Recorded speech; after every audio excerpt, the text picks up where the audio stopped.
4 श्लोक 22 भागवत गीता। यत्र छालाभसन्तुष्टो द्वन्द्वातीतो विमत्सरः समः सिद्धावसिद्धोश्च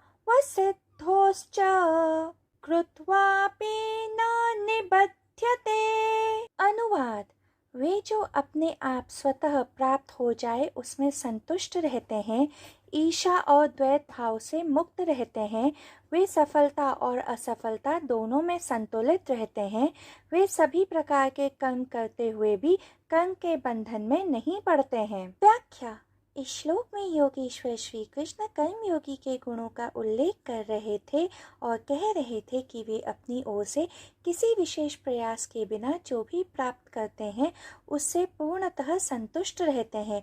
वे द्वैत भाव से प्रभावित नहीं होते हैं, वे संसार के किसी भी प्राणी के प्रति द्वेष नहीं रखते हैं तथा वे सफलता और असफलता दोनों में समान भाव रखते हैं। मनुष्य का मन सदा असंतुष्ट रहता है क्योंकि वे सदा जो नहीं मिलता है उसमें संतोष खोजता है तथा सदा जो मिलता है उसमें असंतोष खोजता है। मनुष्य का संतोष एक मृत तृष्णा की तरह है, जैसे क्षितिज जितना छूने की कोशिश करेंगे ये उतनी ही दूर होता चला जाएगा। क्षितिज आँखों का भ्रम होता है तथा संतुष्टि मन का भ्रम होती है। तो योगेश्वर श्री कृष्ण अर्जुन से कह रहे थे कि जो मनुष्य को मिल जाए उसमें संतुष्ट रहना चाहिए। प्रश्न यह उठता है कि ऐसा कौन सा मनुष्य होगा जो संतुष्ट होगा? वही जो अपेक्षा रहित होगा, जिसे और ज्यादा प्राप्त करने की इच्छा नहीं होगी, क्योंकि उसे जो भी मिल जाए वो उसके लिए पर्याप्त होगा। जो इस रहस्य को समझ जाते हैं उनकी संतुष्टि की कोई सीमा नहीं होती है। मनुष्य की संतुष्टि के लिए सत्य वास्तविकता यथार्थ पर्याप्त है, किंतु मनुष्य सपनों को बुन, कल्पनाओं को जी, असंतोष को आमंत्रित करता है। फिर योगेश्वर श्री कृष्ण कह रहे थे जो द्वैत मुक्त है अर्थात द्वैत के परे है। मनुष्य का पूर्ण जीवन द्वैत है।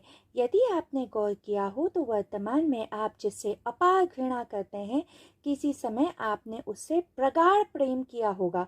जो आज आपका कट्टर शत्रु है वह किसी समय आपका घनिष्ठ मित्र रहा होगा। वास्तव में मित्रता तथा शत्रुता, घृणा तथा प्रेम ये सब एक ही सिक्के के दो पहलू होते हैं।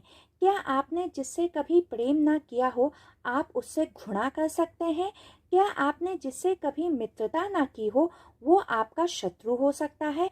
घृणा की पहली सीढ़ी प्रेम है तथा शत्रुता की मित्रता। इसलिए द्वैत बंधन है तथा जो इस द्वैत के पार चले जाते हैं वे सभी बंधनों के परे चले जाते हैं। ऐसे मनुष्य कर्म करते हुए भी कर्म के बंधन से मुक्त रहते हैं।